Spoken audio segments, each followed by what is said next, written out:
je m'adresse à ceux qui sont venus rigoler sur cette chaîne, eh bien, ce ne sera pas le cas aujourd'hui. Non. Mais ça peut être intéressant.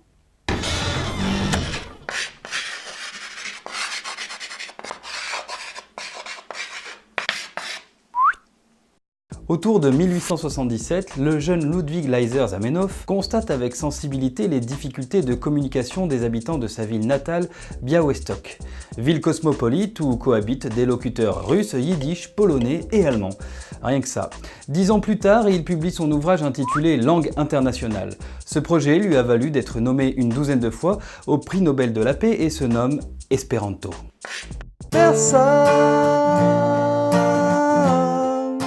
Ne te parle, non. Alors premièrement, je suis désolé pour ce qui vient de se passer, et deuxièmement, tu as tout faux, oui, puisque c'est la langue construite la plus utilisée dans le monde devant le klingon.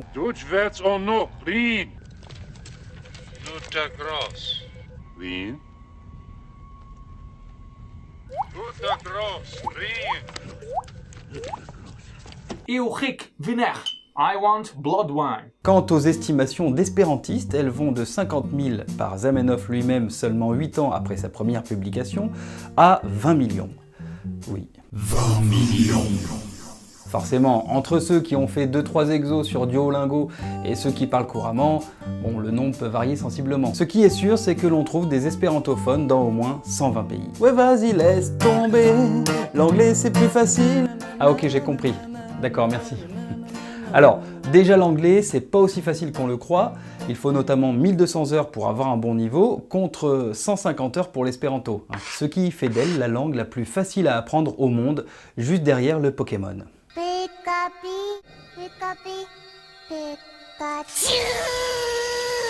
Bon, mes niveaux vocabulaire, c'est assez limité. Personnellement, mes heures d'espéranto se comptent sur les orteils et je peux déjà avoir une conversation simple du genre Mi volas mangi, donne-moi mi ion por mangi mi petas. Admettez monsieur que tous les petits mots et les expressions de l'espéranto sont les mêmes que quoi? Pas que l'espagnol. Tu l'as sur d'où celle-là? C'est une vieille chanson de Père Chico, un chanteur comique des années 20. Tu veux que je te chante la suite? Non, non, ça ira, merci. Zamenhof, pourtant polonais, appréciait la prosodie des langues latines. Si l'espéranto peut sonner comme l'espagnol ou l'italien, c'est simplement par esthétisme. Et aussi parce que les radicaux sont en grande partie tirés du latin. Mais en espéranto, les règles n'ont aucune exception et les constructions restent toujours logiques et simples. On reconnaît la nature des mots au premier coup d'œil ou à la première écoute. En effet, pour ne citer que quelques exemples, tous les noms se terminent par O, tous les adjectifs par A, les verbes à l'infinitif par I, et caetera, et caetera. Autre exemple, les contraires se forment toujours de la même façon. Si l'on sait dire grand, granda, l'on saura dire petit dans la foulée, mal granda. Maintenant, ils se mettent à parler la novlangue. Big Brother is watching you. Big Brother is watching you. Ah ouais, mais là, ça devient grave, là. Bon, là où la novlangue fait preuve de simplification, l'espéranto, elle, fait preuve de simplicité. En novlangue, il est difficile, voire impossible d'exprimer certaines idées, puisqu'elle a été créée pour ça dans l'histoire. Tandis qu'en espéranto, on peut tout formuler. On peut même facilement trouver des mots ou des concepts qu'on ne peut pas exprimer en un mot dans une autre langue. Exemple, je visite ma grand-mère rapidement, mi visitas mian avinon rapide. En coup de vent, comme ça. Le E étant la marque de l'adverbe. Vous savez, ces trucs qui finissent par ement en français. Dans le cas de « je visite ma grand-mère tous les dimanches a en quelque sorte fonction d'adverbe. On ne peut pas dire « dimanchement » en français, sinon tu passes pour un con. Mais bon, c'est toi qui vois. En espéranto, on peut, sans passer pour un con. Mi visitas mian avinon dimanche. Mais on parle tous déjà anglais, ça suffit. Je crois que je vais pas m'y faire. Alors non. On ne parle pas tous l'anglais, les gens qui voyagent beaucoup le savent, et on le parle très mal, en particulier nous les Français. Remarquez comme on comprend mieux l'anglais des Français et autres non natifs que celui des Anglais ou des Américains eux-mêmes. Personnellement, quand je parle anglais, on dirait que j'ai une patate chaude dans la bouche. Hello, I am very happy with you. Bon, mais le véritable problème avec l'anglais est qu'il favorise les anglophones natifs, certes, mais surtout que son expansion est due à la colonisation, donc à la violence. Deux espérantophones parlent ensemble sur un pied d'égalité avec une langue dont la philosophie est la paix entre les peuples, qui selon son auteur passe aussi par la communication. Et puis nos langues notre patrimoine, vous les remplacerez. Je ne l'accepte pas, je ne l'accepte pas. L'espéranto a pour vocation d'être une seconde langue. Non seulement elle peut aider à lutter contre la glottophagie de l'anglais, mais elle favorise l'apprentissage des autres langues.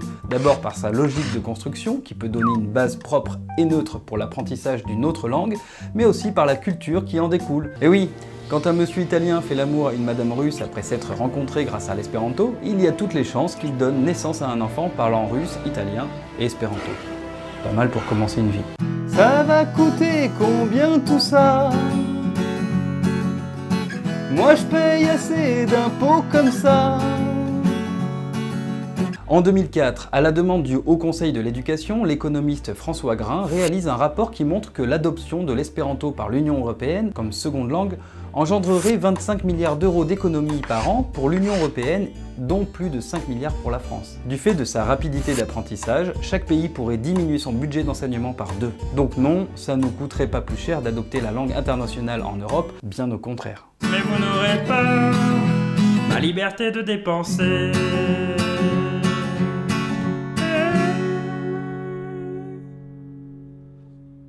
Conclusion. Pour conclure, je dirais que l'espéranto serait idéal à instaurer en Europe. Elle donnerait l'occasion à notre Union européenne de devenir un continent uni, pas seulement par l'aspect monétaire et financier, mais aussi par la langue et donc la culture.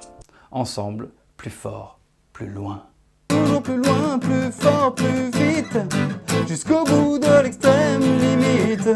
Tu vas droit au cœur de l'action, c'est ton bonheur, c'est ta passion. Dans l'effort, tu es si belle. Le bonheur te donne des ailes. Extrême limite. Merde. Bon, bah ça ira, hein. Ça suffira.